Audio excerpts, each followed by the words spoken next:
Gente, como a gente tinha pensado, né, no nosso último encontro, esse é o nosso fechamento, né, do semestre suplementar, né, desse semestre atípico, desse ano atípico, dessa vida atípica que estamos vivendo. E eu propus, né, a gente pensou em fazer esse momento da gente trazer trechos, né, que sejam marcantes para a gente, de obras, né, que sejam importantes, marcantes, né, que a gente goste e tal, ou que nos tenha afetado de maneira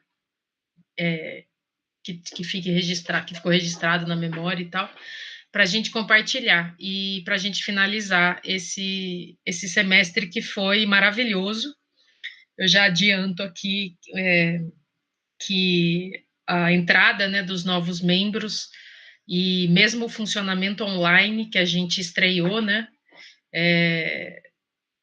anteriormente até a entrada dos novos membros, mas o funcionamento online já chamou muita atenção, porque eu acho que foi muito legal, muito fértil.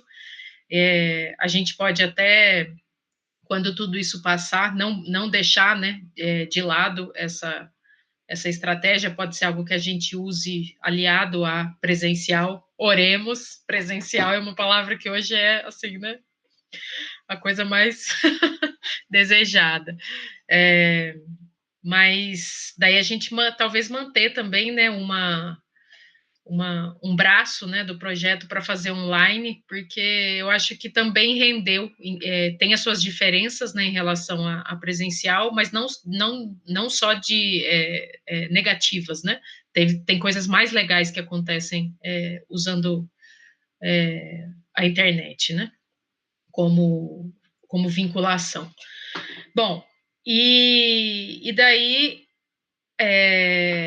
eu fiquei muito feliz com o desenvolvimento do projeto online, fiquei muito feliz com a presença dos novos membros, que deram, assim, um novo gás, né? O legal desse projeto também é isso, essa renovação anual, né?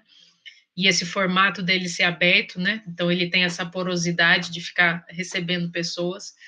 É super legal, e vocês e quem vocês quiserem chamar, também convidar, né, sempre são muito bem-vindos aqui no nosso espaço. Quanto mais gente tiver, né, com a gente, mais legal é. A gente está testemunhando isso, né, sempre nos nossos encontros. E uma outra coisa, um último informe, né, que eu queria trazer hoje é a questão de que nas férias, né, para os novos, talvez isso não seja tão familiar, nas férias a gente, para as férias, na verdade, a gente costuma ter uma obra que a gente vota, né? Normalmente um livro que a gente vota para ler nas férias e discutir logo no primeiro encontro quando a gente voltar. Provavelmente nosso encontro vai ser em março, porque o semestre volta dia 22 de fevereiro, então será provavelmente em alguma data de março que a gente avisa, né, vocês. Mas a gente vai ter aí 2 meses, né, tranquilamente, para poder ler uma obra e daí a gente conversar sobre ela.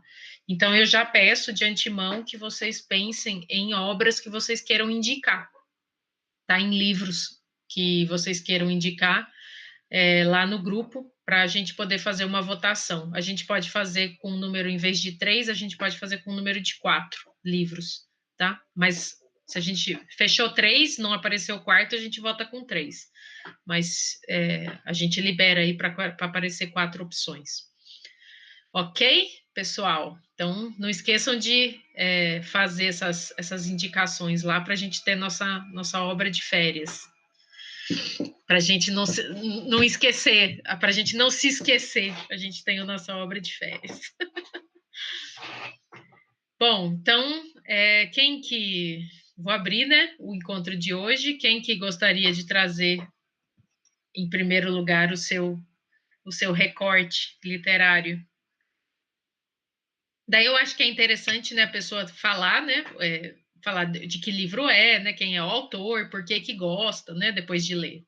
Por que que gosta. Sem muitas delongas, mas dá uma explicadinha. Ai, gostou, gente? Eu sou a doida das louças. Aliás, eu sou a doida das coisas de cozinha. Bonitinha, né? Azul. Bom, então vamos lá. Quem que quer fazer primeiro?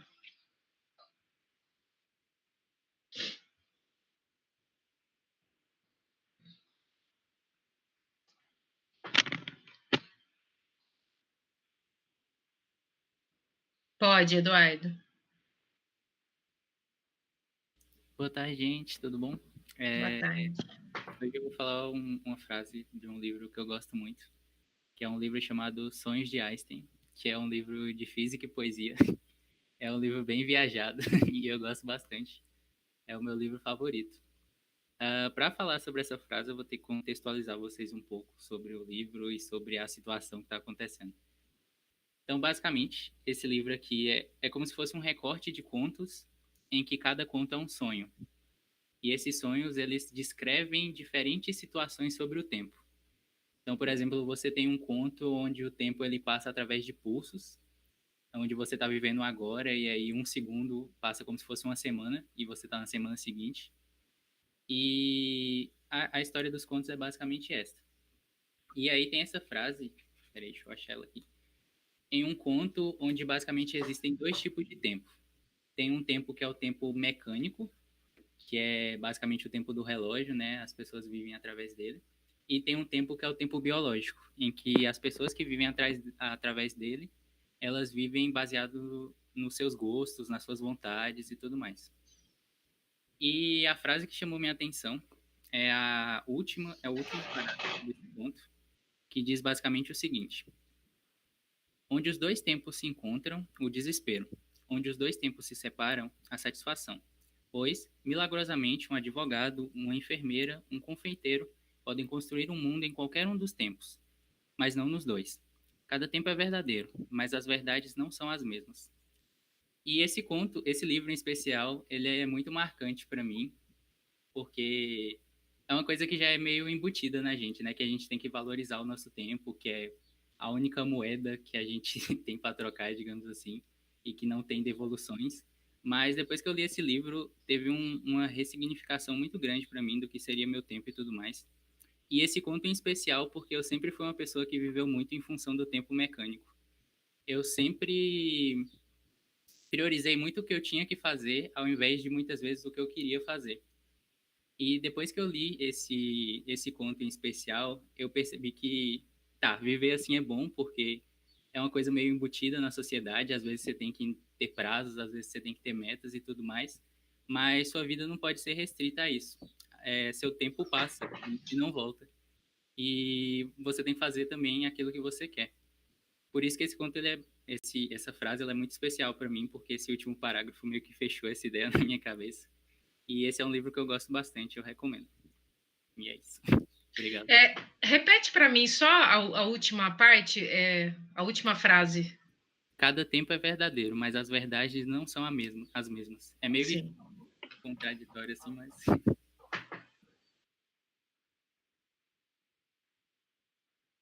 Muito legal. O tempo é uma questão, né, gente? O tempo é uma coisa que é assim. Rende umas conversas. Nossa, assim, Rende um papo longuíssimo. Eu acho que das melhores conversas que eu já tive na minha vida, assim, eu consigo me lembrar muito claramente de uma que eu tive com uma amiga, que foi, acho que uma das melhores conversas que eu já tive na vida, que foi justamente sobre o tempo. Não, isso que Eduardo falou me lembrou muito que Mujica fala, né? Que aquele o ex-presidente do Uruguai, não sei se vocês conhecem. Ele fala que quando a gente compra algo, a gente não compra com dinheiro, a gente compra com tempo de vida, né? Porque é o Sim. tempo que a gente gasta para conseguir o dinheiro. Eu acho isso tão profundo e tão, não sei, tão simples, mas tão profundo, que às vezes a gente não para pensar nisso, assim, no cotidiano, né? O que a gente está gastando na nossa vida. Isso é a questão até da crítica ao capitalismo, né? Porque é tempo de trabalho, né? Exato. A mão de obra, né? É tempo, você vende tempo. Tem um filme, gente, que é um filme assim, que, assim, quando eu fui assistir, eu falei, ai, gente, deve ser uma chatice, mas eu fiquei, assim, embasbacada com, com esse filme, que é aquele No Limite do Amanhã. Vocês já assistiram? Isso, esse daí, O Preço do Amanhã ou No Limite do Amanhã? Eu inventei o nome do... É um com o Justin Timberlake. Como diz uma amiga minha, o Justin Gostoso Timberlake. Ícone anos 2000. Mas esse filme é muito bom, gente, porque ele tem essa ideia, né, do tempo de vida, né, e essa ideia bem escancarada de que você compra tempo, vende tempo, né, e tal. Você trabalha, você, sei lá, você faz alguma coisa no mundo, na vida e você ganha tempo de vida. E você também gasta tempo de vida. É muito interessante esse filme. E Fala, Eduardo. Uma coisa muito interessante desse livro é que todos os sonhos, digamos assim, eles são baseados em brechas que tem na teoria da relatividade geral e restrita. Então, tipo, são coisas que são interpretações que são possíveis de tempo, assim, mas são umas viagens muito loucas. E por isso que eu gosto Sim. Eu gosto muito dessa física, né, dos diferentes tempos, né, de tipo, a gente está vivendo aqui, mas está acontecendo realidades paralelas, né, de outros tempos sendo vividos e tal. Eu acho isso uma coisa incrível, assim, incrível. Eu acho uma das coisas mais legais de pensar a respeito, é essa possibilidade de que existem diferentes tempos coexistindo, né? É muito doido isso. Eu lembro que aquela série Lost, teve uma temporada dela que foi só tematizando sobre essa questão dos diferentes tempos. Eu adorei. E é interessante isso que você trouxe também da associação com o sonho, né? Porque o sonho é esse tempo que não. Como é que se pode. Ele não é um tempo cronológico, né? O tempo do sonho. Ele é um tempo completamente extemporâneo, né?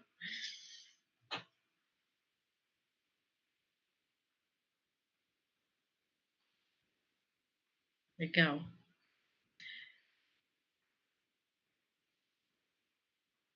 Olha lá, as pessoas da física podem ser muito legais, muito interessantes. Gente, quem mais que vai ler agora?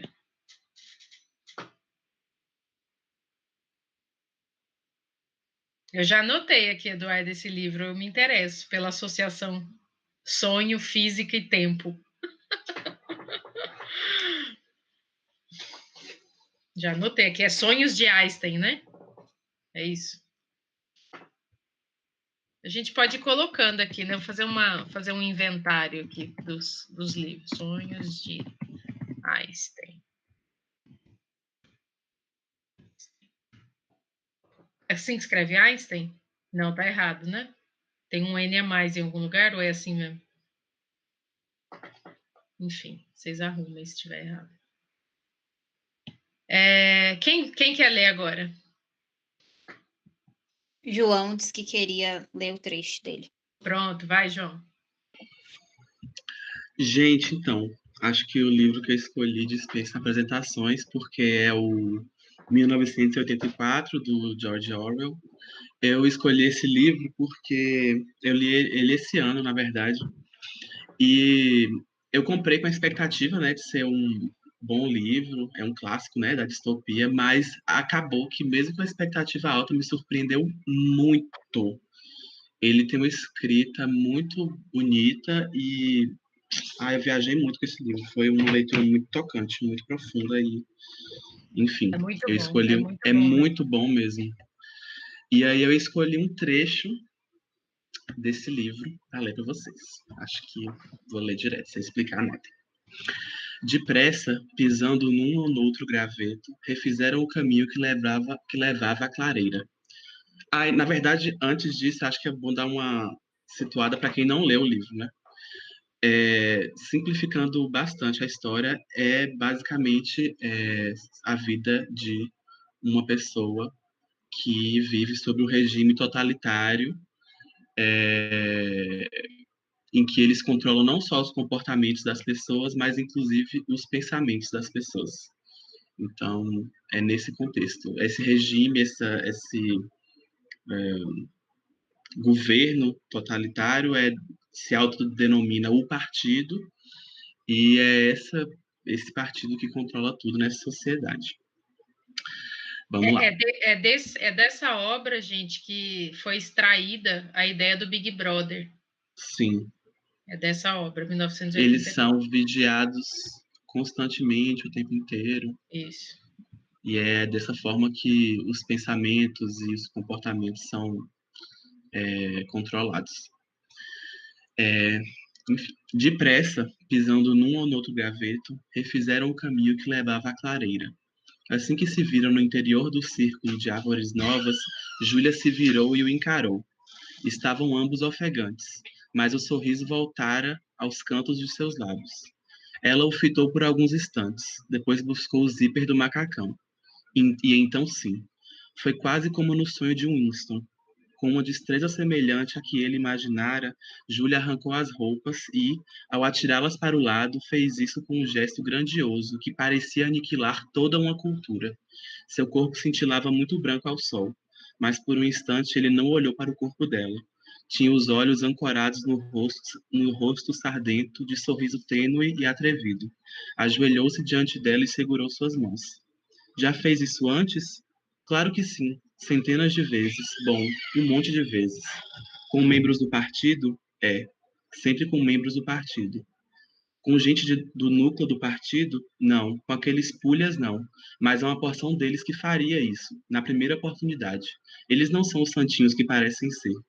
E o coração de Winston deu um salto. Ele perderá conta das vezes que fizera aquilo. Ela perderá conta das vezes que fizera aquilo.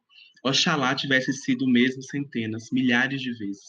Tudo que sugeria corrupção deixava-o repleto de uma doida esperança. Sabe lá, talvez sob a superfície do partido estivesse podre. Talvez seu culto ao zelo e à abnegação não passasse de um biombo ocultando o mais completo desregramento. Se pudesse infectar aquele bando todo com lepra ou sífilis, com que alegria eu faria? Tudo que contribuísse para apodrecer, fragilizar, minar.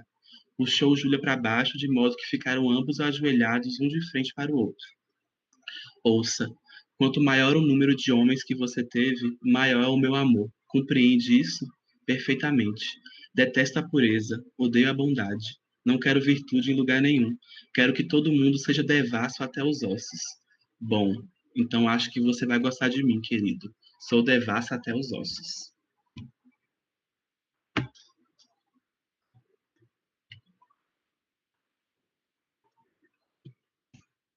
Ai, gente, quando eu li esse trecho, eu fiquei assim tão impactado que eu tive que parar a leitura. Até hoje eu relendo assim, eu fico meio sem, bem a la Dama da Noite mesmo, Vocês já viram que eu gosto de uma coisa nessa pegada, né? Mas, mas, assim, foi bem impactante. Até hoje, lendo, eu fico meio sem palavras depois. E no contexto do livro, esse momento da narrativa tem um peso muito grande, assim, sabe? E aí foi a primeira É coisa um, que veio à cabeça foi é esse um trecho. momento, é um momento de grito de liberdade, né? Sim. Que tá nesse pecado, né? Porque dá toda essa Uhum, conotação, né, de pecado, né? exatamente. Diante de uma ordem tão Restrita e restrita, pura, né? Que fica sim, conservadora e tal. sim. É isso, acho que não tem nem muito o que comentar, mas foi o Bonito. primeiro trecho que me veio à cabeça quando vocês disseram da ideia, aí eu resolvi ir em frente com a ideia mesmo. Aí eu trouxe. É muito bom, gente. Eu super recomendo. Eu acho esse livro, assim, algo necessário de ser lido. Ele é muito Também, bom. é essencial mesmo. Leitura é essencial. Às vezes eu fico pensando que na psicologia devia ter, sabe, uma disciplina só de literatura. Acho que eu vou montar uma disciplina dessa, sabe? Não, é Eu sério. me inscrevo, viu, Milena, de verdade. Eu tô falando sério, porque tem diversas obras de literatura, não só para psicologia, né? Falando da psicologia porque é da onde eu falo, né? Que tocam assim perfeitamente a psicologia e daria para fazer discussões maravilhosas só com base em literatura, para a gente sair um pouco também só desse discurso aparentemente distanciado da ciência, né? Sim. E mais para essa coisa humana, né? Inclusive, todo conhecimento científico está antes na arte, né? Ele aconteceu primeiro na arte, depois ele é extraído e é cientificizado, vamos dizer assim. Nietzsche já falava isso. Pode ser a próxima, Clarice. Eu tô devaneando aqui. Ah, eu adoro. Estão me ouvindo? Tá. Boa tarde, gente. Primeiro eu queria deixar minha indignação aqui, que vocês pediram para uma libriana escolher um livro e dentro de um livro uma frase. Foi muito complicado. Ontem eu fiquei à noite pensando bastante sobre o que eu ia trazer. E aí eu cheguei à conclusão que ia trazer Orlando, da Virginia Woolf. Aí eu falei, aquela mulher é fantástica, né? Falou de gênero queer em 1928, perfeito, vou falar sobre ela. Aí, hoje de manhã, veio na minha cabeça, por que não falar de Clarice? Aí eu mudei de obra, vou falar sobre a obra de Clarice, Água Viva. Eu li ela esse ano, foi nos primeiros meses da pandemia, e é uma obra muito esquisita. É uma obra muito esquisita. Para contextualizar, é uma pintora e ela está escrevendo uma carta para um homem. Só que nessa carta, ela vai jogando coisas, ela vai jogando sentimento, Água Viva, da Clarice Lispector. Ela vai jogando sentimentos, ela vai jogando frases soltas e é muito complicado. É como se ela dissesse assim, ó, tô me expressando aqui, tô colocando para fora o que eu preciso, você que se vire para sentir, para ler. Foi isso que me chamou a atenção. E me chamou a atenção muito essas viagens de... agora na pandemia, a gente teve... assim, né, pelo menos eu tive um pouco mais de tempo para fazer uma introspecção. Quem sou eu? Qual a diferença que eu estou fazendo no mundo? E essas questões assim de ser e estar e é muito complicado essa introspecção. Se a gente se voltar muito de fazer introspecção, a gente acaba pirando a cabeça. Mas é importante também a gente fazer esse momento de parar e olhar e voltar para si. E esse livro é muito sobre isso. É muito sobre esse existencialismo, esse ser, o momento instante, o agora. E acho que não é um livro para ser compreendido, assim, sabe? Cada frase ser. Você só precisa ler e deixar a leitura passar por você. E aí, em certos momentos, você vai pegando coisas, né, levando para si. E foi muito gostoso isso, apesar da leitura ser bastante complicado, porque ela usa muito desse fluxo de consciência que a Virginia Woolf também usa bastante. Aí o trecho, depois de dizer isso tudo, né, eu recomendo demais. E aí eu vou ler um trecho que também é muito confuso, mas nós somos confusos também, então eu vou ler esse trecho aí e deixar vocês pensarem. Eu te digo, estou tentando captar a quarta dimensão do instante já, que de tão fugido não é mais porque agora tornou-se um instante novo, instante já, que também não é mais. Cada coisa tem um instante em que ela é. Quero apossar-me do é da coisa. Esses instantes que decorrem no ar, que respiro, em fogos de artifício eles espocam mudos no espaço. Quero possuir os átomos do tempo. E quero capturar o presente que pela sua própria natureza me é interdito. O presente que me foge, a atualidade que me escapa, a atualidade que sou eu, sempre no já.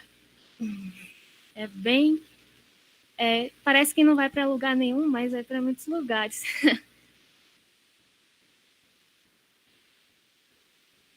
Tem que sentar algumas horas para pensar esse trecho. Muito bom, muito bom. O jeito que você leu também tornou ele melhor. Muito bom. Indico. É um. Eu ia falar é um conselho, mas a Clarice ia se revirar, né, no caixão, se ela soubesse que ela virou uma conselheira. Mas vocês me entenderam. É tipo um alerta. Não tem como falar, né, sobre, porque não tem como falar sobre esse livro, essa obra. É muito difícil de falar. Acho que tem que passar assim o olho e ir sentindo as coisas. E é isso que João falou, que o agora é uma agonia. Exatamente. Exatamente, é sofrido.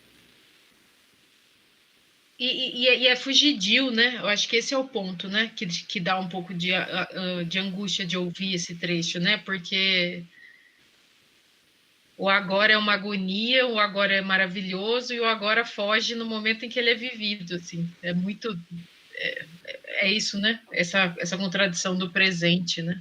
De Sim. novo a gente no tempo, né? E o agora não é, o agora já foi. Exato. Já passou. Ele é sempre passado. Ele só é no ato do... Assim, né? Naquele frame, naquele momento... Que nem você falou ali, no momento instante ele é. Para já não ser mais.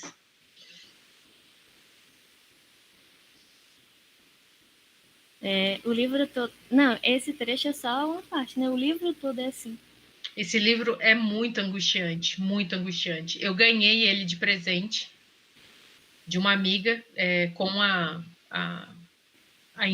ideia, assim, de que era o livro o que ela mais gostava da Clarice, né? O livro preferido dela da Clarice. Eu lembro que eu fiquei até com vergonha, porque eu nunca nem falei para ela, mas o negócio me deu uma agonia, uma angústia, eu não consegui ler. Parei no meio e nunca mais peguei, tá aqui. E engraçado que o título é Água Viva, mas não tem uma referência direta a isso. Eu acho que ela queria dizer que, semelhante à água viva, a vida é passageira, moldável, é estranha, sabe? Transparente, e às vezes queima, essas coisas assim. Mas tem uma parte que é muito boa, que ela E é algo que não se vê, né, Clarice? Porque esse é o lance da água viva, né? Exato. A gente não vê ela direito, por isso que ela tem esse nome esquisito, né? Ela é uma matéria, ela é água, mas ela tá viva ao mesmo tempo, que é o contrário da água, né? É a única coisa que diz, sei lá, é uma brincadeira aí, né? Uhum. E o livro não tem capítulos, então acaba que ela dedica uma parte do livro todo a trazer personalidades a tipos de plantas. É muito bonitinha essa parte. É a parte assim que é melhorzinha assim para ler.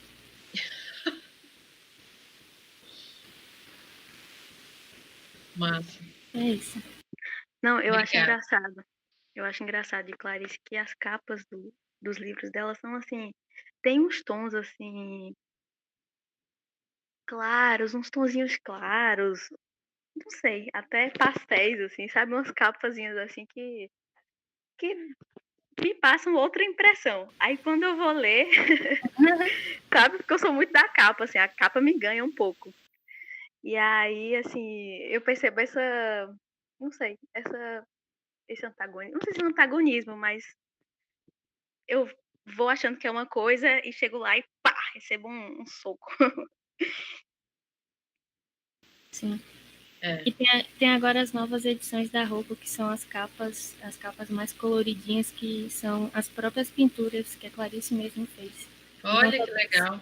talvez essa pintora, né, que ela fala nessa Água Viva, seja ela mesma tentando se Ela expressar. mesma. Qual editora? Roku? Uhum. Massa, legal. Eu vou ler o meu agora. Pode ser? Que eu acho que, sim, toca um pouco.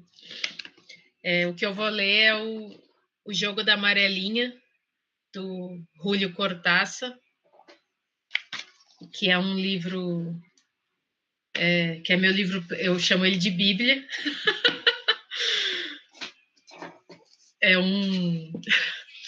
Vamos dizer assim, é um guia da minha vida. Esse livro é muito interessante, não sei se vocês sabem, mas ele pode ser lido de várias formas, né? Ele não tem uma linearidade. Então, o Cortázar, ele tá dando para ver? Ele faz uma sugestão aqui, ó, de ordem, né? Mas você pode ler da forma que você quiser, né? É dividido entre capítulos prescindíveis e capítulos imprescindíveis. Então, você pode ler na sequência, você pode ler pulando, você pode ler de acordo com o que ele indica e tal. E é um livro maravilhoso. E eu ganhei esse livro da minha melhor amiga, vamos dizer assim, né? Aquela pessoa que acho que todo mundo tem isso, né? Uma irmã ou um irmão que não é da família, mas é seu irmão, entendeu? É ela. E ela me deu, eu vou ler a dedicatória rapidinho, tá? Eu li que este livro deveria ser dado a pessoas especiais, nem precisaria dizer isso. Aproveite a leitura, amo você, minha irmã. Então, é um livro muito especial, sabe? Para quem tiver curiosidade e tal, é um livro que eu recomendo. Eu estou vendo aqui que João, né? Eduardo também já se interessaram, né? É muito, muito bom. Eu vou ler um trechinho, que é de um capítulo 3 dele, que inclusive eu usei esse trechinho na minha tese de doutorado. Bom, o contexto desse livro, né, são personagens, né, que tecem muitas elucubrações filosóficas, assim, tem muita conversa, né, no livro. Eles tecem muitas... um pouco aquela coisa dos intelectuais, né, que ficam ali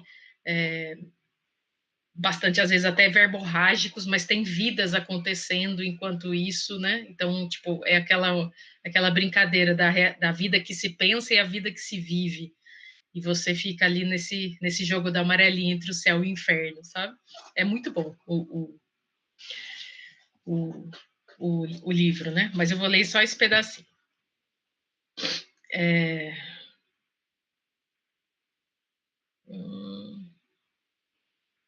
Deixa eu ver onde que ele começa.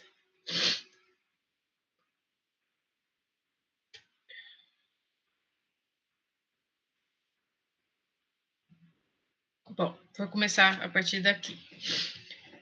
Sair, fazer, pôr em dia. Não eram coisas que o ajudavam a adormecer. Pôr em dia. Que raio de expressão! Fazer algo, fazer o bem, fazer xixi, fazer hora. A ação em todas as suas complicações.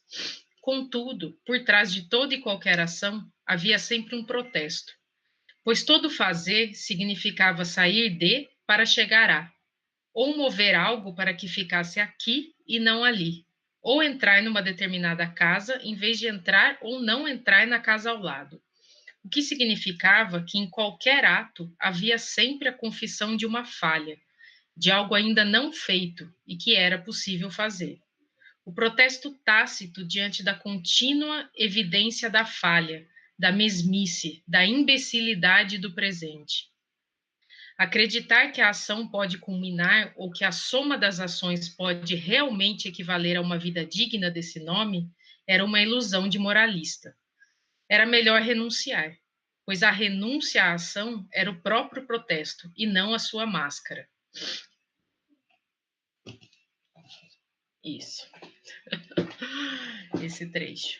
É um trecho que me chama muita atenção, porque ele dá essa conotação de que tudo que a gente escolhe, ou de tudo que a gente significa, de tudo que a gente atribui sentido, poderia ser outro. Sempre que a gente dá um nome a uma coisa, ou vive uma determinada experiência de um jeito, ou pensa uma determinada ideia, ou atribui sentido, né, a uma determinada coisa, sempre isso poderia ser outra coisa, né? É o universo dos possíveis, né? E a forma como a gente deixa, muitas vezes, de enxergar as possibilidades de que as coisas sejam outras, para a gente ficar muito muito atado, né, num caminho, vamos dizer assim, né? Então, toda a ação, ela é a denúncia daquilo que poderia ter sido feito, no contrário do que foi feito, né? Então, eu acho isso interessante. E dialoga bastante com isso que a gente está falando do tempo, né? Acho que a gente, sem querer, querendo, né? Citando Chaves, célebre Chaves, a gente entrou aqui meio numa sintonia, né, gente? Coisa doida. Oxi! Também é referência.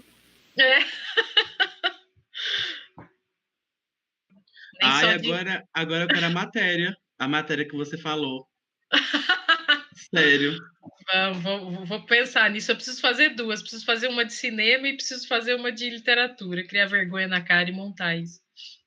Porque você lendo, eu só fiquei pensando, gente, eu queria muito poder entender isso de um viés psicológico, sabe? Tipo, destrinchar o significado disso. Porque tem muito a dizer mesmo. Nossa. E o mais interessante é que tudo que a gente possa vir a dizer sobre isso poderia ser outra coisa.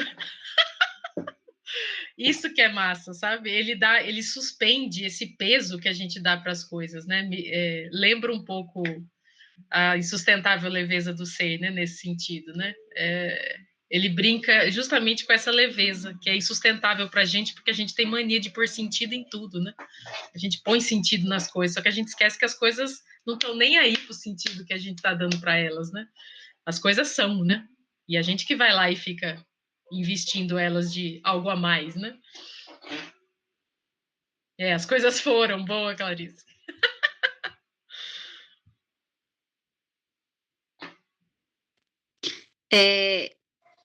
Posso ler o meu já? Tá. Deixa eu abrir aqui minha câmera para eu mostrar a vocês o livro também. Espera ainda. Tá na minha... Como é que eu troco? Acho que é assim, pronto. Ó, esse livro aqui se chama Nébula. É um livro de poesia. A tia Véia querendo saber como é que usa os recursos do Google Meet. E aí, esse livro é de um autor paulista que se chama Bob Bach. Eu conheci esse autor no Facebook há muito tempo atrás. E ele traz umas poesias assim muito bonitas, e cada poesia dele tem uma colagem. Ó, essa aqui é a que eu escolhi para ler, aí cada poesia tem uma colagem. Aí tem várias, assim, o livro é dividido, tá vendo? Tem várias ilustrações, depois posso escanear se vocês quiserem, tal, pra gente deixar salvo. Mas então aqui, essa poesia especificamente, eu vou ler, depois eu explico. Então, ela diz, né? Me leio no rosto do outro na hora em que eu sou tocado. Sim, com péssima caligrafia. Sim, escrito no espelho embaçado. O lado de dentro do tato do outro é um biógrafo culpado. É, esse autor, Agora ele sou eu que estou em crise. mas agora, gente, a coisa mais linda, a capa e tal. Mas é isso, assim, a questão, né? Deixa eu explicar, peraí que eu leio de novo. Mas, enfim, eu escolhi essa poesia porque, na verdade, todas desse livro, elas têm essa coisa, né? Esse impacto, esse pá que a gente fica sentindo. Mas essa em específico é porque traz essa relação, né? E ainda mais quando ele diz aqui, no final. Vou ler de novo. Lê de novo. Me leio no rosto do outro na hora em que eu sou tocado. Sim, com péssima caligrafia. Sim, escrito no espelho embaçado. O lado de dentro do tato do outro é um biógrafo culpado.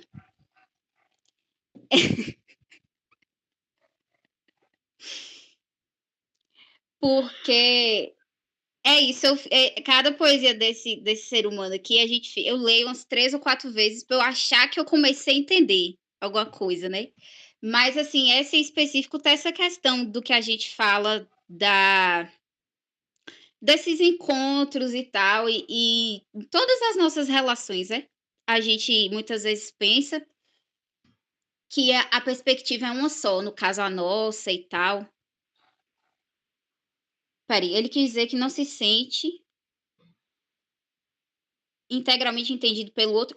Eu não entendi dessa forma, não. Eu entendi assim que, apesar da nossa compreensão de si, sempre que você vai estar no encontro com o outro ou numa relação com outra pessoa, tem o viés dela, entendeu? A leitura que ela faz de você. Então, acho que o sentido que ele trouxe de dizer que o lado de dentro do tato do outro é um biógrafo culpado, porque a gente não tem como se isentar, né?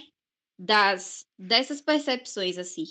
E Essa expressão biógrafo culpado chama muita atenção no sentido, tipo, um biógrafo é alguém que vai falar da vida de uma pessoa, né? E por que ele se culparia?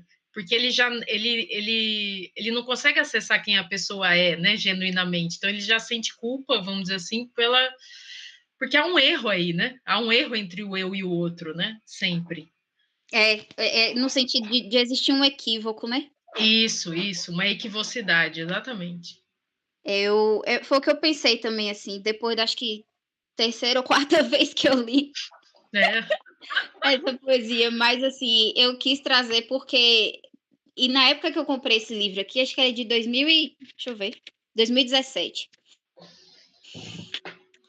Foi bem na época que eu estava fazendo disciplina com o Dani, que era psicoterapia 1, né? E aí a gente estava vendo várias obras psicanalíticas e tal, e vendo essa questão da escuta, da relação terapêutica e tudo. Então, aliou isso aí com essas questões que as poesias dele trazem. Eu falei, gente, incrível. Mas é muito legal esse livro. Tem várias outras, assim, que também vão nessa linha, né? De trabalhar essa questão dessas nuances, de como que se dá esse equívoco mesmo, principalmente como que a gente lida com ele, né? Uhum. Então, é isso, eu acho. Eu acho, né? Sempre tem sempre pode ser mais coisa.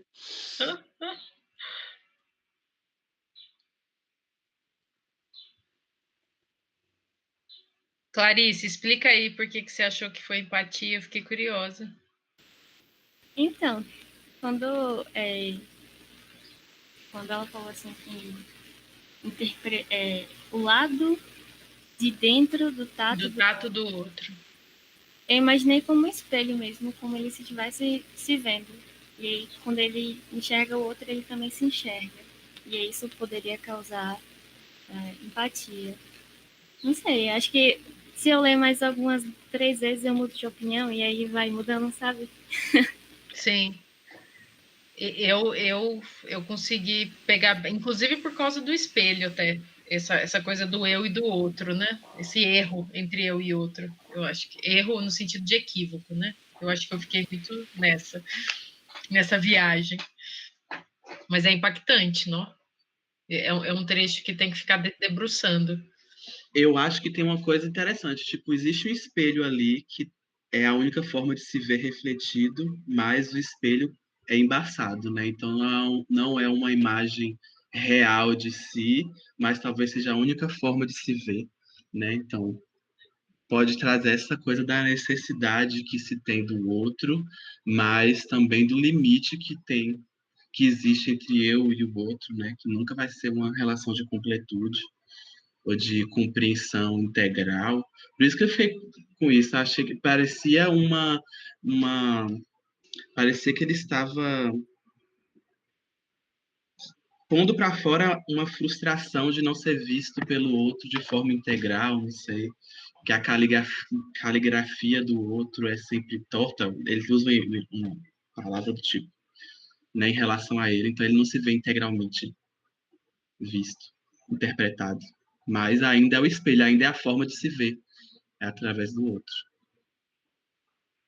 Sabe o que eu viajei agora também?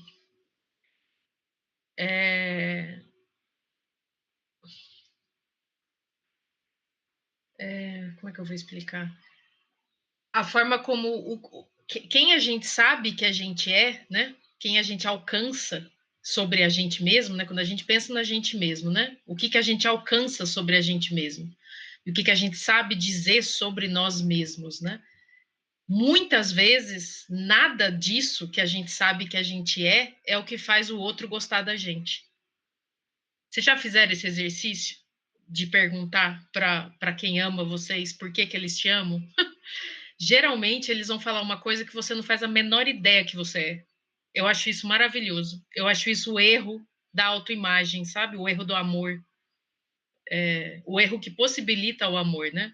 Porque, tipo, quando a gente se planeja e se sabe demais, inclusive, às vezes até se programa no intuito de ser amado ou supondo que o outro vai querer que você seja e coisa e tal, né? Isso tudo não é a causa do amor, né? A causa do amor está no que você não sabe que você é, porque o outro é o outro, né? O outro enquanto não eu, né? O outro enquanto aquilo que não está dentro de você de nenhuma maneira, a falha de si, né? Vamos dizer assim, é ele que vai descobrir algo em você que é a sua alteridade, algo que você não sabe de si, né? Algo que você não alcança em você mesmo. Você não consegue ser aquilo que o outro vai colocar em você. Nossa senhora, gente, desculpa. Mas enfim, as minhas elucubrações sobre o amor. Mas é uma questão interessante essa de vocês perguntarem, sabe?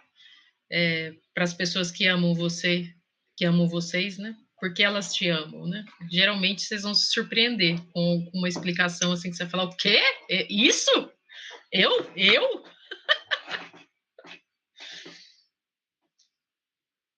Olá, José. Tô cheia de questão. Tô tendo uma crise. Gente, desculpa. Mas tudo isso é bom, né? Vocês estão gostando, né? Ai. Tô rindo aqui, mas é de nervoso. Gente, quem quer ler agora?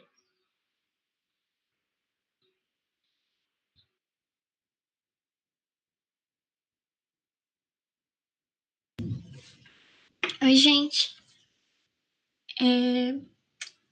Eu escolhi um livro, chama Passarinha. É de uma menininha de 10 anos que ela perdeu o irmão. E ela e o pai estão num processo de superar isso. E estão construindo um novel, assim. E ela é autista, ela tem uma linguagem bem excêntrica, espontânea e literal. Então é bem bonito o jeito que ela fala as coisas. E aí tem uma frase que ela fala: a gente está construindo uma coisa, a gente quer construir uma coisa boa, forte e bonita, né? Se referindo ao móvel que eles estão fazendo, mas que dá para expandir para tudo. E para mim faz muito sentido essa frase, né? Que é o que eu me percebo procurando fazer comigo, enquanto pessoa que está crescendo e com coisas que eu faço, né, na minha vida. Então, boa no sentido de ter uma boa intenção. É Passarinho o nome do livro. Forte no sentido de força mesmo. E bonita de autêntico, de especial, assim. É isso.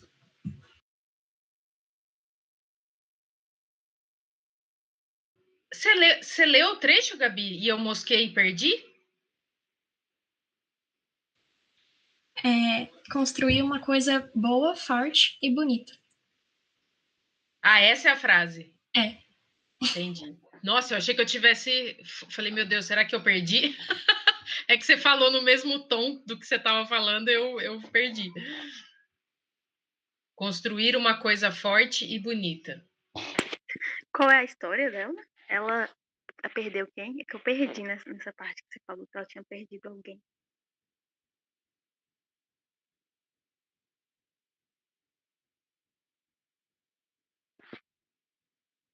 O irmão.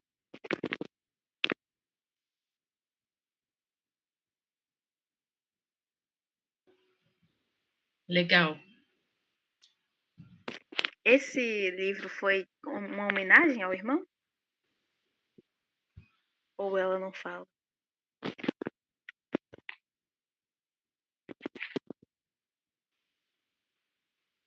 Será que ela tá ouvindo? Tá.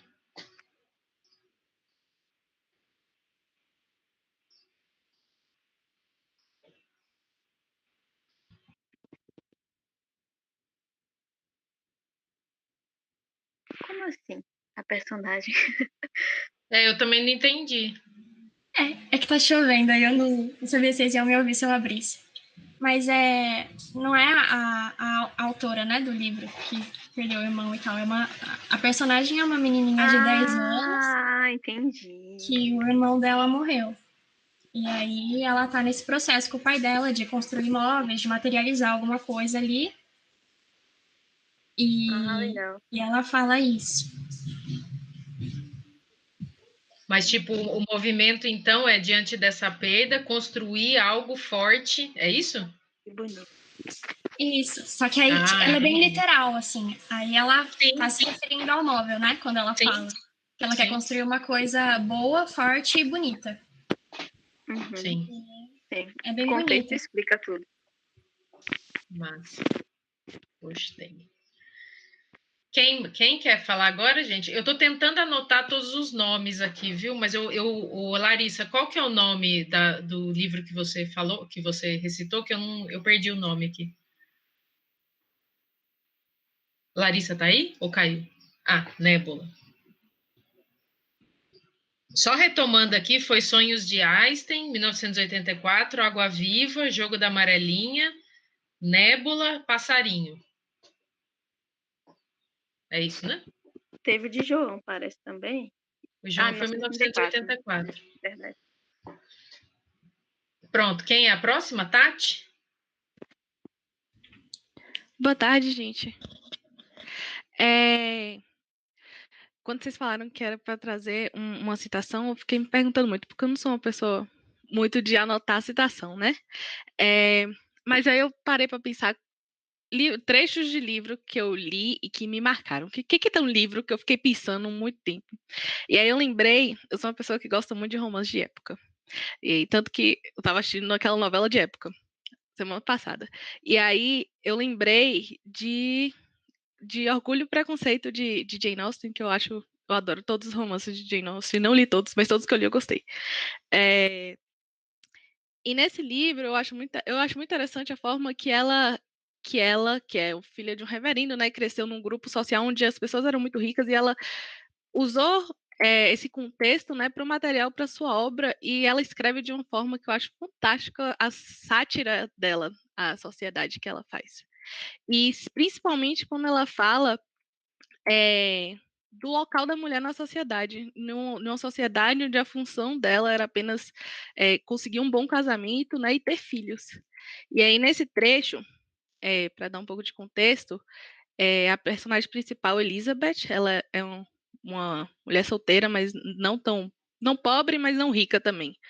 E ela está na casa de de uma família muito rica, que chama a família Bingley, cuidando da irmã dela, que chama Jane, que está doente. E aí tem várias outras visitas lá, né, nessa enquanto ela tá lá, e uma delas é o Sr. Darcy. E aí nesse trecho ele fala assim, eles estão falando sobre a mulher. Aí ele fala, cadê? Deixa eu achar aqui. Achei. Eles estão falando sobre o que eles consideram uma mulher prendada. Aí ele fala assim: nenhuma poderá se considerar realmente prendada se não ultrapassar de longe a média. Uma mulher, para merecer tal qualificação, deve ter um conhecimento profundo sobre música, canto, desenho, danças e línguas modernas. E, além de tudo isso, deve possuir certa forma de ser e se mover, de tom de voz, trato e expressões, ou só merecerá qualificação em parte. Tudo isso ela deve possuir, acrescentou Darcy, e a tudo isso ela deve juntar algo de mais substancial, que é a prática assídua da leitura para o desenvolvimento de seu espírito. Só aí tem muita coisa para falar, né? Mas aí depois Elizabeth chega e fala assim: por isso não admira que o senhor conheça apenas 6 mulheres prendadas. Chego a duvidar que eu mesma conheça alguma. Aí ele fala: menospreza assim tanto a mulher do seu sexo que nunca duvide dessa possibilidade? Ela responde: nunca encontrei tal mulher. Nunca encontrei tanta capacidade, gosto, aplicação e elegância juntas, tal como o senhor descreve. Aí depois ela sai da sala e aí vem a irmã do cara que ela tá ficando na casa e vai fazer mexerico nas costas dela, e ela fala assim, Elisa Bennet, que é a principal, né? Disse a senhorita Bingley, e mal a porta se fechou.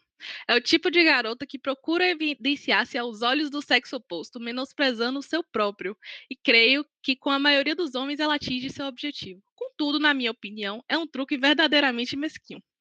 Eu acho esse trecho fantástico, porque a mulher, ela tem que ser tudo aquilo para ser uma mulher prendada.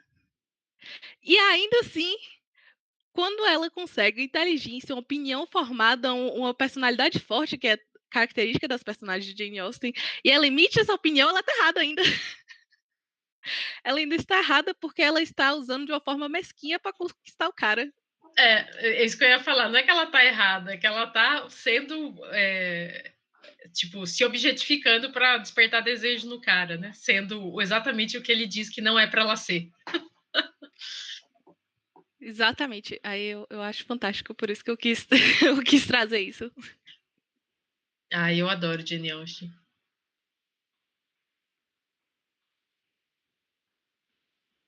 Tem os filmes também, gente, que são muito bons, inclusive, são bem feitos. É claro que o livro é bem melhor, né? Todos os livros. Eu Mas também gosto. os filmes são bem feitos. Inclusive, quem faz o Darcy é o Snape, não é? Eu acho que é. Quem? Não é Snape que faz o Darcy? Quem é Snape? Não, moça. Snape de Harry Potter, não é ele não? Não. Darcy, o ator de Darcy é narigudo e tem o olho azul, eu esqueci o nome dele. Mas não é Snape, não. Ah, poxa, eu passei a minha vida inteira pensando que era Snape. Gente, eu sou uma pessoa completamente ignorante em Harry Potter. Eu não sei nem... eu só sei o nome, eu só sei que ele existe, assim, eu só sei isso. Harry Potter existe. Ponto. Sei nada, nunca li nenhuma linha, não vi nenhum filme. Eu sou uma resistente contra Harry Potter.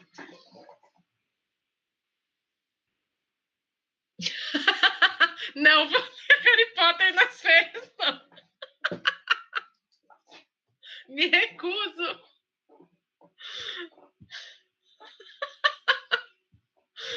Ai. Vai, gente, tem mais alguém? Ah, é o José Antônio, né? O Zé Antônio vai falar agora. Harry Potter. Oi, gente, boa tarde. Deixa eu só fazer minha meia-culpa, que a Clarice está falando para eu ver os filmes. Vai chegar esse momento, porque eu tenho um filho, e graças ao meu filho eu vou ter que entrar em contato com o fucking Harry Potter. Vocês estão me escutando? O livro, já ia falar o filme, né? O livro que eu escolhi e o trecho foi de Quarto de Despejo, de Carolina Maria de Jesus. Esse livro eu não li durante o ensino básico, nem do ensino médio, nem do fundamental. Eu li durante a faculdade, não foi nenhuma exigência, foi uma leitura espontânea mesmo. E eu fiquei muito surpreendido com a forma que ela retrata o cotidiano, as dificuldades da vida dela e da família, e principalmente na questão de manter os filhos e de ser uma mulher negra morando na cidade de São Paulo, em uma favela. Então, isso me chamou muita atenção. Eu remeti muito à questão da minha avó, porque ela também é uma mulher negra, ou era uma mulher negra e muito pobre também, que ficou viúva e teve que cuidar dos filhos. Então, eu associei muito a escrita dela com a minha avó. Eu destaquei esse trecho, assim, que ela conta que escrevia peças, a Carolina Maria, e apresentava aos diretores de circo. E eles respondiam assim para ela: é uma pena você ser preta. Porque normalmente a peça provavelmente estava muito bem escrita, porém o fato dela ser negra não tinha essa oportunidade de ter o reconhecimento. E ela diz o seguinte: esquecendo eles que eu adoro a minha pele negra e o meu cabelo rústico. Eu até acho o cabelo de negro mais educado do que o cabelo de branco, porque o cabelo de preto onde põe fica, é obediente. E o cabelo de branco é só dar um movimento na cabeça, ele já sai do lugar. É indisciplinado. Se é que existe reencarnações, eu quero voltar sempre preta. Aí esse trecho é bastante interessante porque na década de 1960, uma mulher que não teve educação formal praticamente, ela estudou poucos anos, e ter essa consciência para mim foi muito impactante. E é uma coisa que me chamou a atenção porque às vezes a gente vê dentro da faculdade muita gente com formação e não tem esse tipo de pensamento ainda, né? Esse pensamento crítico. É isso. Foi minha contribuição de hoje. José, você ter conhecimento acadêmico não tem nada a ver com pensamento crítico, infelizmente. Tem gente que tem muito conhecimento e não usa isso a favor de pensamento crítico, né? Principalmente se o pensamento crítico implica colocar em questão seus próprios privilégios, se quer vê-los como privilégios. Né? Mas muito lindo isso que você trouxe, achei forte e subversivo, né? Diante dessa lógica da branquitude, né? Ela subverte, né? Muito bonito.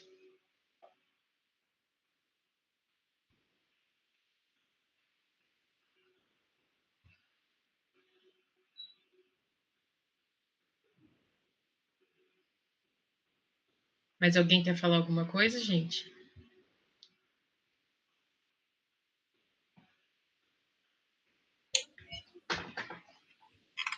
Não, sim, pro próximo trechinho, estava falando em relação a essa leitura do José.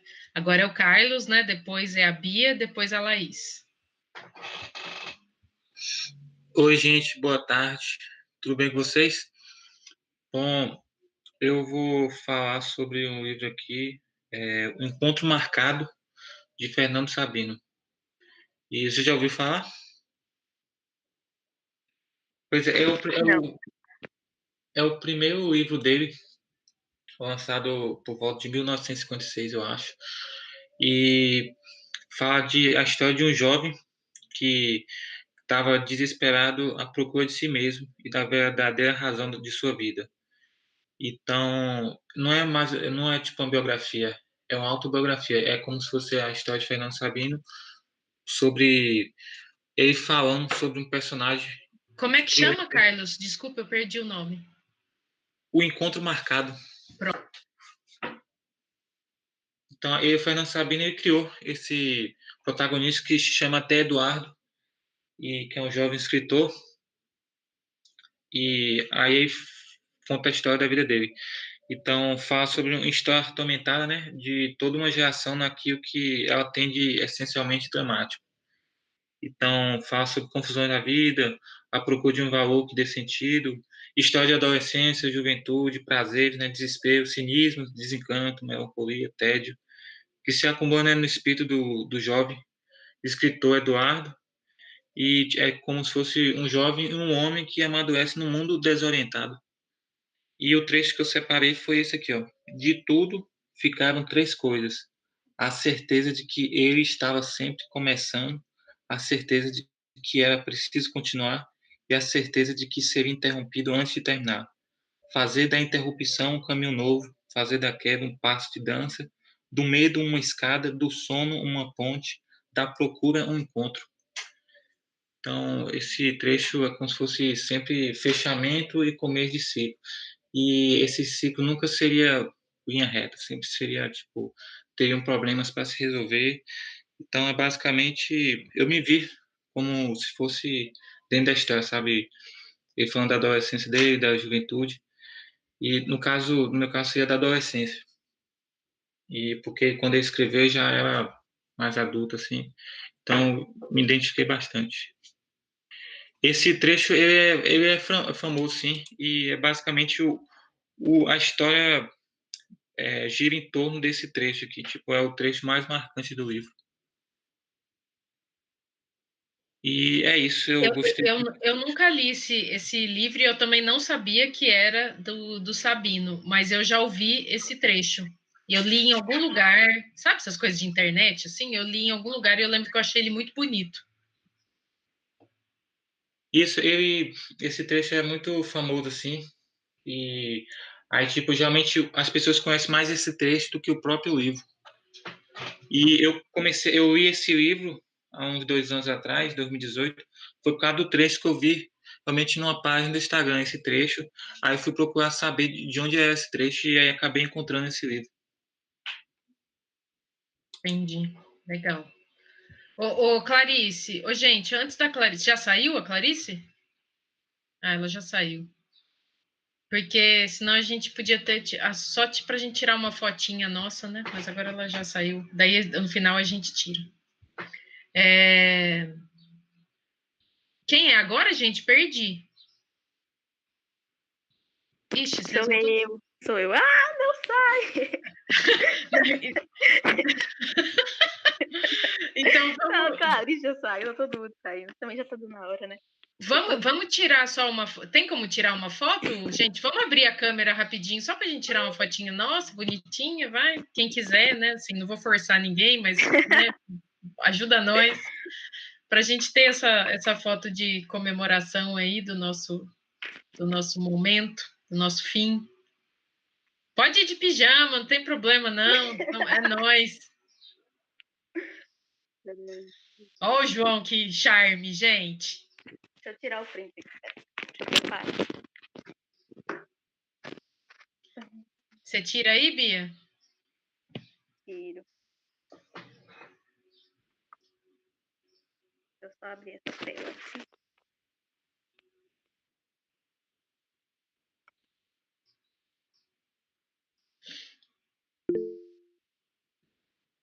Vamos, gente. Alguém Abre vai essa abrir. câmera. Ah, Gabi!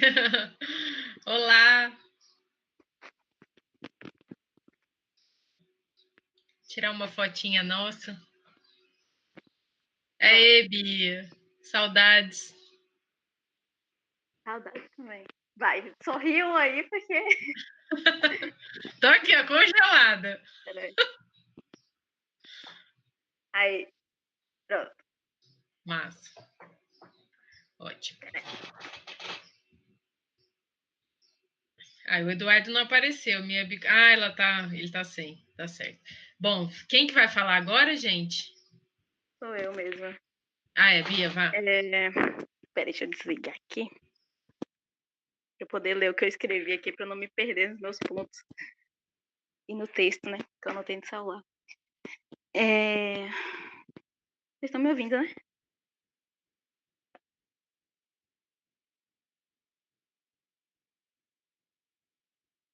Então, eu relembrei de vários trechos que me marcaram, né? De certo modo, ao longo da minha história. E aí eu revisitei vários para poder escolher um para trazer. Muitos foram de livros, só que assim, quando eu relia, eu sentia que não estava passando o sentimento que eu senti quando eu li pela primeira vez, sabe? Eu queria passar algo que desse esse sentimento. E aí eu acabei indo para poesia. Falei, acho que eu vou escolher uma poesia, porque é algo mais... Tá ali, né? O conteúdo tá ali. É algo mais rápido, mais simples e de fácil entendimento para quem está lendo assim, sem contato com a obra, com o contexto como um todo. E aí eu lembrei de Bukowski, porque é um autor que eu me identifico com a escrita dele, com as obras dele. E eu cheguei em um poema, na verdade eu lembrei dele, porque de alguma forma ele é bem diferente do que ele escreve, sabe? Assim, é bem antagônico ao que Bukowski escreve. Quem conhece Bukowski, acho que lendo o conteúdo, se ele não tivesse assinado no final, talvez você duvidasse que fosse ele que tivesse escrito, né? Porque para algumas pessoas pode até soar meio motivacional, meio autoajuda, não sei. E não é isso, sabe? Apesar de parecer, né? Mas você lendo a obra como um todo, você vê que não é. E eu acho que eu gosto justamente disso, do fato de que foge um pouco do que ele escreve e de tornar humano também, sabe? Porque ele é mais pessimista, assim, ele é um pessimista nato. E aí vem uma poesia completamente distoante do que ele costuma escrever. E aí o nome dela é Role os Dados. Se você vai tentar, vá até o fim. Se não, nem comece. Se você vai tentar, vá com tudo. Isso pode significar perder namoradas, esposas, parentes, empregos e talvez a cabeça. Vá com tudo. Isso pode significar não comer por 3 ou 4 dias. Pode significar passar frio no banco de praça. Pode significar cadeia, menosprezo, insultos, isolamento. Isolamento é o presente. Todos os outros são um teste da sua resistência, do quanto você realmente quer fazer isso. E você vai fazer isso. Apesar da rejeição e dos piores obstáculos, e isso será melhor do que qualquer coisa que você possa imaginar. Se você vai tentar, se jogue. Não há outro sentimento como ele. Você ficará sozinho com os deuses, e as noites irão flamejar como fogo. Faça, faça, faça. Vá com tudo, de cabeça. Você navegará a vida direto até a gargalhada perfeita. Esta será a única luta que existe. Agora eu vou falar um pouquinho sobre ele. É super, né? Sou muito motivacional para quem não conhece a obra dele, assim.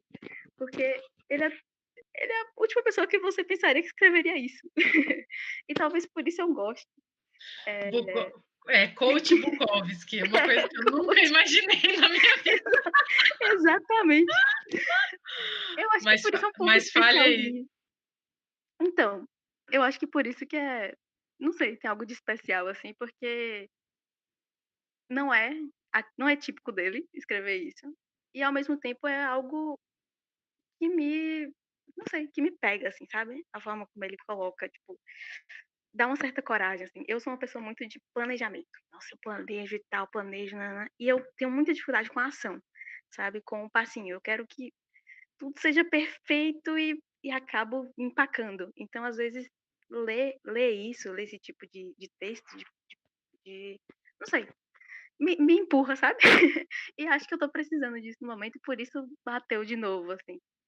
E eu até fiquei pensando, assim, porque Bukowski não é isso, né? Bukowski é mais sujo, não é bonito, assim, como tradicional, assim, o que é, não sei, o que é publicado, né, geralmente.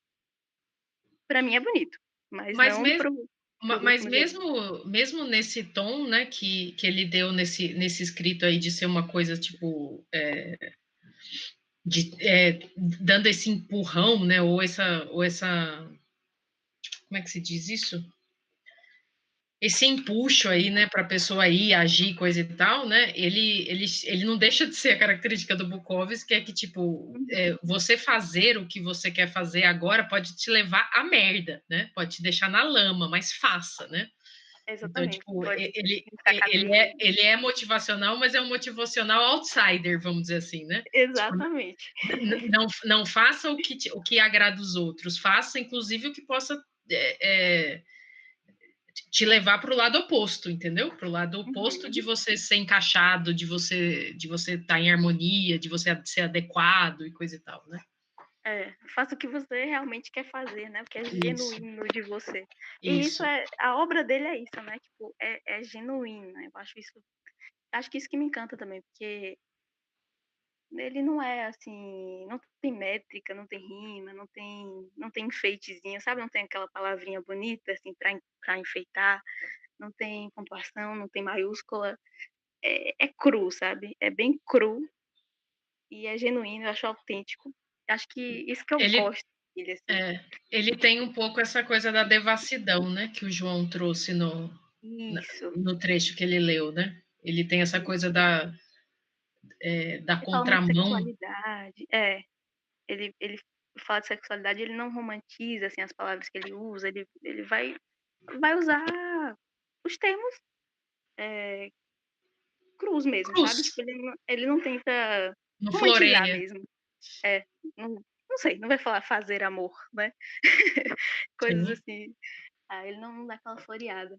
E eu fiquei pensando sobre isso, assim, por que eu me encanto com isso? Porque eu também gosto do bonito, assim, sabe? Eu gosto do esteticamente, não sei, do pensado, sabe? Eu sinceramente, eu não sei por que não sei. Eu realmente acho que eu sou 8 e 80. Eu gosto de ambos os polos. Tanto do sujo, do devasso, quanto do bonito, do certinho e tal. Gosto de ambos. E... talvez a explicação para você gostar do Bukowski esteja no fato de você ser o oposto. Tem a ver com aquilo que a gente estava falando, né? Eu pensei do que a gente pensa que não tem nada a ver com... do que a gente é de fato, talvez. Isso, com o desejo, né? Com o que falha nesse planejamento todo aí de Bia. Não, eu pensei nisso, eu acho que faz sentido também. E acho que é isso, assim.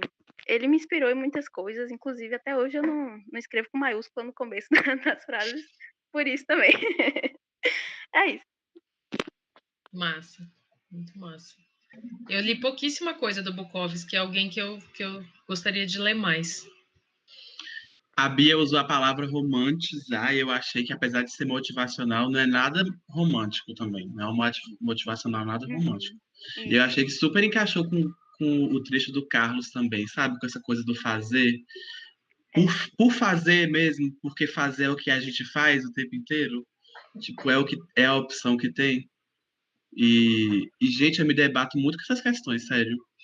Porque eu sou uma pessoa que tenho muitos sonhos, planos e tal, e quero fazer várias coisas e ser várias coisas. Só que aí eu tenho o gás, e aí eu vou e começo a fazer e botar em prática, mas aí surge alguma coisa que rompe esse fluxo, ou minha vida muda e toma outro rumo e eu tenho que deixar de fazer. Mas não quer dizer que o que eu fiz anteriormente a esse corte, sei lá, é desnecessário ou, né, ou inútil ou descartável, só porque não se completou. Achei bem legal esses dois trechos aí, porque me tocou nesse lugar, sabe? Dessa inquietação que eu tenho, assim. Acho que as coisas também estão se relacionando muito aqui, assim, hoje. Massa. Tá fazendo sentido. Tá. Coincidentemente. Eu até tava evitando falar ali no começo, que eu falei, gente, eu vou atrapalhar total essa vibe aqui, que tá super super se encaixando, eu vou vir com a parada assim, super motivacional, sabe? Não, mas tem a ver com fazer, né, também. Isso apareceu em vários trechos também, né? A questão do tempo, a questão do fazer, da ação, né? E eu tava falando, coisa nada a ver, mas eu tava falando aqui no chat que eu tenho dificuldade de ler poesia, mas escutar poesia é muito bom. Eu tenho para mim que poesia é para ser escutada mesmo. Acho que é a forma que eu me aproximo melhor, assim. Eu não sei muito bem ler um livro de poesia, mas eu adoro escutar poesia. É uma relação muito diferente para mim, assim. Sim. Eu acho que eu tenho uma dificuldade com a sensibilidade, assim, né? Não sei, porque eu não sei, eu tenho uma certa dificuldade, assim, em acessar, sabe? A poesia. E talvez por isso também eu gosto de Bukowski, porque ele é mais... Não é tão singelo, talvez, com as palavras. Às vezes ele ele quebra, né, esse padrão poético, não sei, como a gente aprende na escola, sabe? Como se escreve poesia. Aí talvez, não sei, me parecia muito inacessível aquela poesia. E em Bukowski eu encontrei alguma coisa que, não sei, eu sentia que eu compreendia o que ele estava dizendo. Acho que é Massa. isso. Legal. Quem vai ler agora é Camila? Eu esqueci.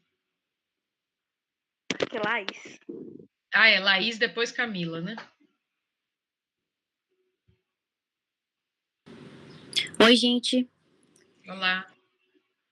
Eu escolhi o livro Pequeno Príncipe e eu escolhi aquela parte que ele fala sobre o asteroide, que eu acho que me traz de volta a uma realidade que às vezes eu me pego participando, mas que eu não queria tanto participar. Aí ele fala assim: sabe por que falo desses detalhes do asteroide B612? E lhe revela o seu número? Por causa dos adultos. Adultos adoram números. Quando vocês contam que tem um novo amigo, eles não ligam para o que é importante. Nunca perguntam qual é o tom de voz dele, de que ele gosta de brincar. Ele faz coleção de borboletas? Os adultos preferem perguntar que idade tem, quantos irmãos, quanto pesa, quanto ganha o pai dele. Só assim os adultos se convencem de que conhecem o seu novo amigo. Aí eu trouxe porque, na verdade, ele é um livrinho que eu tenho há muito tempo atrás. E ele é meu livrinho de cabeceira, né? Sempre que eu me pego assim, saindo dessa realidade mais infantil, né? Mas que deveria ser a adulta, eu torno ler e me volto assim a enxergar a vida de outra forma. E é isso. Bom, gente, Pequeno Príncipe, eu não sei nem o que dizer sobre Pequeno Príncipe, né? Que eu acho que ele é a abertura à literatura de uma boa parte da população mundial, né? Ele é um clássico, né? Ele é um clássico. E eu acho bacana ter aparecido aqui um livro de infância, né? Bem marcadamente de infância, né? Não que todos essas afetações não nos toquem no que a gente tem de infantil, né? Porque toca. Mas esse livro é um livro feito para crianças, né? Eu acho muito legal. O alcance dele ser tão mundial diz algo sobre sermos criança, né? E as possibilidades dessa coisa de ser criança que some, né? Quando a gente se adultifica, infelizmente.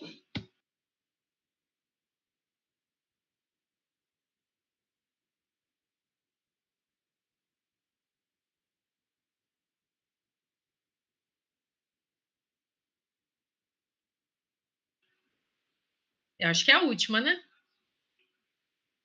Pode. Pode escrever. E daí eu leio. Pode ser? Eu vou precisar sair daqui 4 minutinhos, gente. Então vamos acelerar.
Eu vou ler, tá, gente? O que ela colocou aqui. Peraí. Ai, meu Deus. Ai, meu Deus, eu não consigo ler porque vocês já leram, né? Não preciso ler, então. Deixa eu ler, né? Eu não consigo ler porque fica atualizando aqui. A pipoca.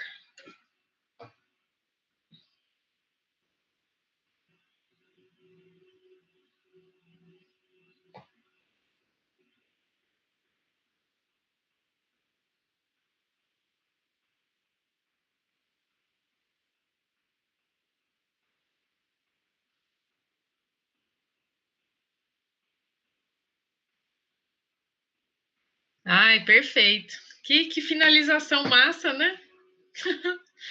Muito bom. Muito obrigada, Camila. Acho que foi um trecho massa para a gente finalizar, no sentido de que estamos, sim, passando por uma prova de fogo e espero que cada um de nós consigamos extrair nosso melhor, né, disso, né? Inclusive nosso melhor, assim, das transformações que essa realidade nos impôs, né? Eu, falando por mim, eu estou, assim, de fato deslumbrada pelas fogueiras que passei e pela minha evolução. Eu, particularmente, sou uma pipoca feliz. Estou, né? Uma pipoca feliz.